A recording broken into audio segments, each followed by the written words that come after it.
স্বাগত দীপ্ত সংবাদে আপনাদের সাথে আছি আমি আনোয়ারুল আলম। শুরুতেই জানাবো সংবাদ শিরোনাম। রংপুর নগরের কেন্দ্রীয় ঈদগাহ মাঠে তারেক রহমানের অপেক্ষায় হাজার হাজার মানুষ। সারা দেশে জামায়াতে ইসলামীর গণজোয়ার শুরু হয়েছে, লক্ষ্মীপুরে দাবি শফিকুরের। মানুষ বুঝতে পেরেছে, তাই সারা বাংলা এখন বাঁধ ভাঙ্গা জোয়ার শুরু হয়েছে ন্যায় এবং ইনসাফের পক্ষে। জুলাই সনদ বাস্তবায়নে স্বাধীন কমিশন গঠন সহ ৩৬ দফা নির্বাচনী ইশতেহার এনসিপির।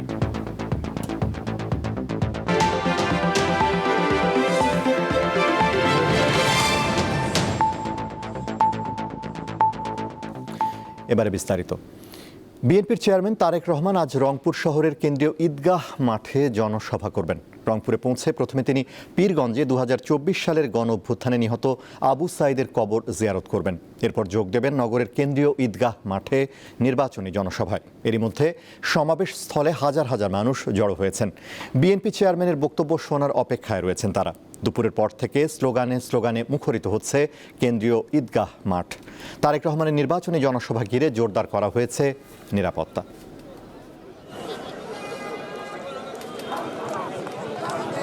তারেক রহমানের আজকে যে রংপুর বিভাগের যে সমাবেশ, সেই সমাবেশ সফল যাতে হয় সেজন্য আমরা এসেছি।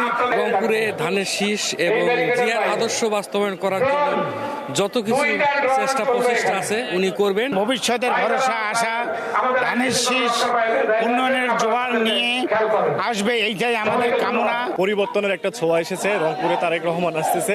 আমরা যারা তরুণ ভোটার আছি, আমার তাদের কাছে প্রত্যাশা যে রংপুরের উন্নয়ন উনি কিভাবে করবে সেই বিষয়গুলো আমাদেরকে বলবে। দর্শক, রংপুর নগরের কেন্দ্র ঈদগাহ মাঠে বিএনপির নির্বাচনী জনসভার খবর নিয়ে যোগ দিচ্ছেন সহকর্মী রুবায়েত হাসান। রুবায়েত, তারেক রহমান কখন নাগাদ জনসভাস্থলে পৌঁছতে পারেন, আর সেখানে নেতাকর্মী ও সমর্থকদের উপস্থিতি কেমন দেখছেন? দর্শক, এই মুহূর্তে আমরা অবশ্য রুবায়েতের সাথে সংযোগটি স্থাপন করতে পারছি না। পরবর্তীতে নিশ্চয়ই আবার তার কাছে আমরা ফিরব।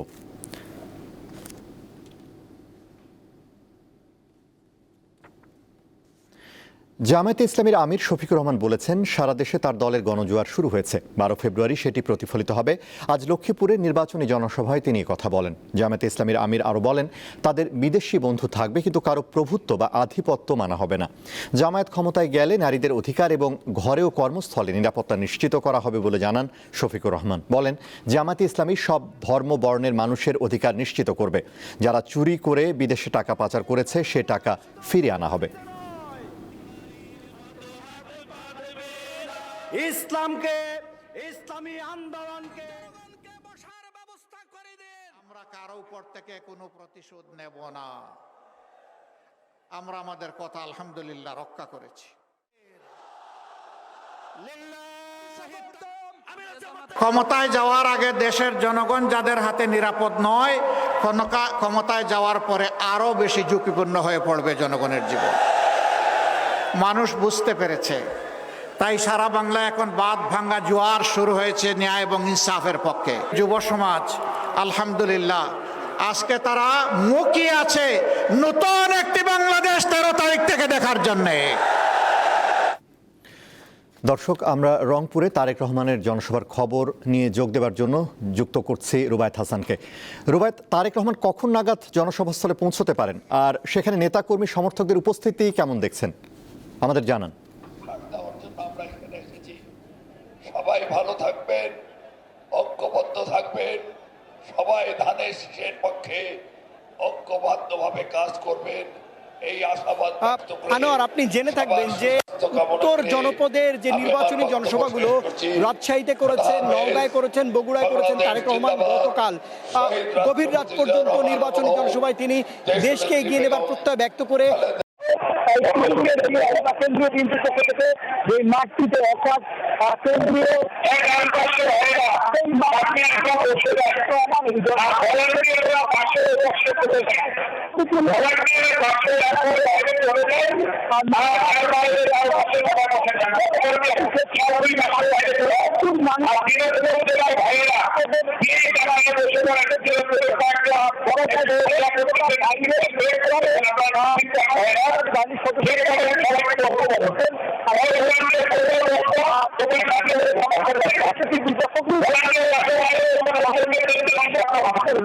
ধানের শীষ তবে বলা যায় ধানের শীষ প্রতীকে তারা রয়েছেন।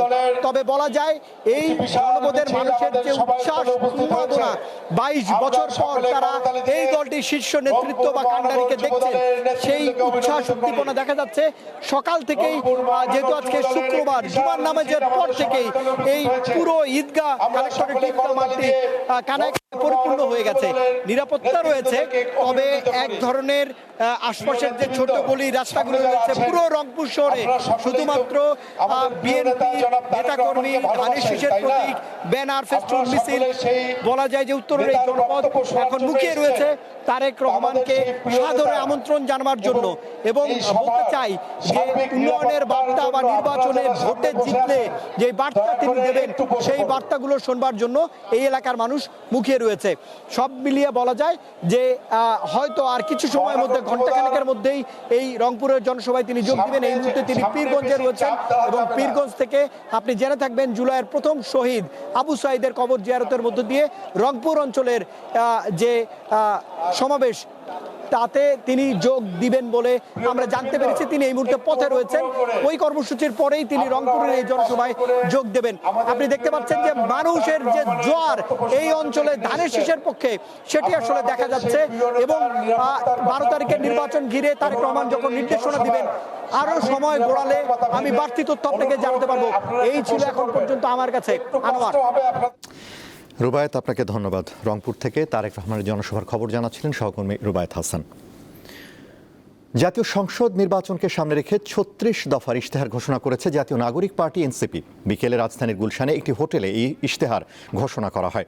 এতে জুলাই সনদ বাস্তবায়নে স্বাধীন কমিশন গঠন, 16 বছর বয়সে ভোটার তালিকায় অন্তর্ভুক্তি, বাড়ি ভাড়ার সুনির্দিষ্ট কাঠামো এবং নাজুক জনগোষ্ঠীর দারিদ্র্যের চক্র ভাঙতে বিশেষ প্রকল্প গ্রহণের অঙ্গীকার রয়েছে। আমরা যদি এবং শাসন ব্যবস্থায় জবাবদিহিতা ভেঙে পড়েছে। দর্শক, এনসিপি নির্বাচনী ইশতেহার ঘোষণার পর এখন কথা বলছেন দলটির আহ্বায়ক নাহিদ ইসলাম। আমরা সরাসরি যাচ্ছি সেখানে। সম্পর্ক উন্নয়ন করা হবে। সশস্ত্র বাহিনীর জন্য রেগুলার ফোর্সের দ্বিগুণ আকারে রিজার্ভ ফোর্স তৈরি করা হবে। 5 বছরের সেনাবাহিনীতে একটি ইউএভি অর্থাৎ আনম্যান্ড এরিয়াল ভেহিকেল ব্রিগেড গঠন এবং মাঝারি পাল্লার অন্তত 8টি surface two air missile battery অধিগ্রহণ করা হবে। আমি 36টা পয়েন্টের মধ্যে উল্লেখযোগ্য এবং গুরুত্বপূর্ণ কয়েকটা পয়েন্ট বললাম এবং এই ইশতেহারগুলো আমরা চেষ্টা করেছি যেটা বাস্তবিক, যেটা রিজনেবল এবং বাস্তবায়নযোগ্য সেই ইশতেহারগুলোই বলার। আমরা হয়তো অনেক এর থেকে অনেক বড় জায়গায় বাংলাদেশকে নিয়ে যেতে চাই, সেই স্বপ্ন আমাদের আছে। কিন্তু এবং আমরা নির্বাচনের আগে এরকম আকাশ কুসুম অনেক কিছুই হয়তো বলেই, মানে রাজনৈতিক দলগুলো বলে বা তাদের প্রচারণায় আছে, কিন্তু আমরা যেটা আমাদের মধ্যে 5 বছরে প্র্যাকটিক্যাল এবং একটা গভর্নমেন্টের একটা স্টেক হোল্ডার পাওয়ার অংশীদার হিসেবে আমাদের পক্ষে যতটুকু করা সম্ভব, আমি এটা প্র্যাকটিক্যালিটির ভিত্তিতে আমরা এই স্টেপটা করেছি। এটা এমন না আমরা কোথায় পৌঁছাতে চাই, বরং এটা আমরা আসলে কতটুকু পৌঁছানো সম্ভব আগামী 5 বছরে সেইটাকে আমরা বলছি। আমরা শিক্ষা, স্বাস্থ্য, কর্মসংস্থান, সংস্কার বিচারের পাশাপাশি এই 3টিকে আমরা সবচেয়ে গুরুত্ব দিয়েছি। এবং আমাদের যেই জোট, সেই জোটের সাথে আমরা এই সমন্বয় করব। এই ইশতেহার আমরা পরবর্তীতে যদি সরকার গঠনের সুযোগ হয় এবং আমাদের এই যে বেসিক যে প্রিন্সিপালগুলো আছে সেই প্রিন্সিপালগুলোকে আমরা অটুট রেখেই আমরা কিন্তু এই জোটে থাকবো। এই জোটটা এই কারণে একটা আন্ডারস্ট্যান্ডিং নির্বাচনী সমঝোতার পর্যায়ে রয়েছে এবং আমরা জনগণের কাছে প্রতিশ্রুতিবদ্ধ যে বাংলাদেশের মানুষ পরিবর্তন চায়, নতুন রাজনীতি, বাংলাদেশের মানুষ তার জীবনের পরিবর্তন দেখতে চায়। এত বড় গণ অভ্যুত্থান, সেই গণ অভ্যুত্থান কিন্তু এখনো ব্যক্তির জীবনের সব সুফলটা আসে নাই। এবারে কেওয়াই স্টিল চট্টগ্রাম সংবাদ।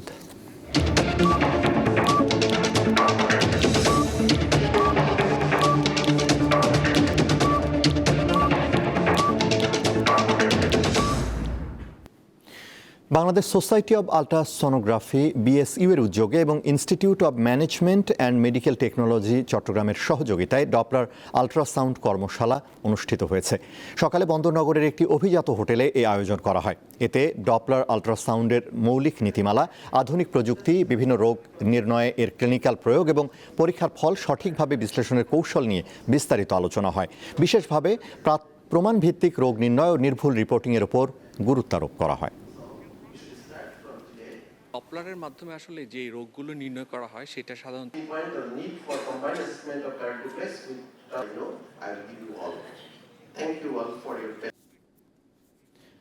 আন্তর্জাতিক ভারত অধ্যুষিত জম্মু কাশ্মীরের কিস্তোয়ারে সন্ত্রাস বিরোধী অভিযান শুরু করেছে দেশটির নিরাপত্তা বাহিনী। ওই এলাকায় ইন্টারনেট পরিষেবা বন্ধ করে দেওয়া হয়েছে।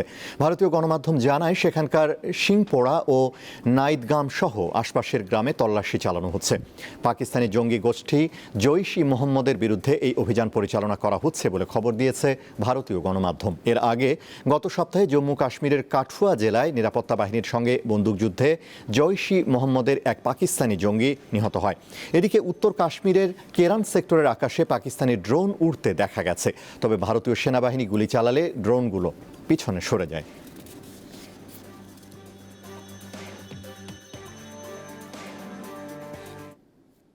খেলার খবর, নারী টি-20 বিশ্বকাপের বাছাই পর্বের সুপার সিক্সের ম্যাচে স্কটল্যান্ডকে 90 রানে হারিয়েছে বাংলাদেশ। এর আগে ব্যাট করে 5 উইকেটে 191 রান তোলে নিগার বাহিনী। জবাবে 9 উইকেটে 101 রানে থামে স্কটিশ ইনিংস। পেসার মারুফা 4 ওভারে 25 রানের খরচায় নেন 3 উইকেট। বাংলাদেশের ইনিংসে অধিনায়ক নিগার সুলতানা মাত্র 35 বলে 56 রানে অপরাজিত থাকেন। গ্রুপ পর্বে 4 জয় ও সুপার সিক্সে 2 জয় মিলিয়ে বিশ্বকাপ বাছাই পর্বে এ নিয়ে টানা 6 ম্যাচ জিতলেন বাংলাদেশের মেয়েরা। তবে এরই মধ্যে মূল পর্বের খেলা নিশ্চিত হয়েছে লাল সবুজের।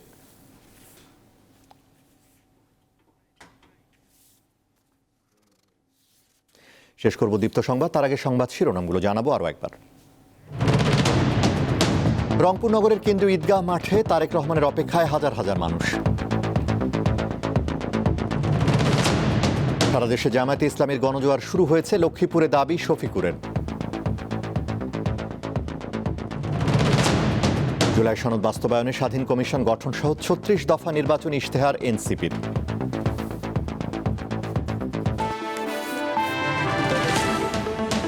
এ ছিল এখনকার মতো আমাদের পরবর্তী দীপ্ত সংবাদ সন্ধ্যা 6:40 দেখার আমন্ত্রণ। এছাড়া আরও তথ্য বিনোদনের খবর পেতে যুক্ত থাকুন দীপ্তর ডিজিটাল প্ল্যাটফর্মগুলোতে। ধন্যবাদ।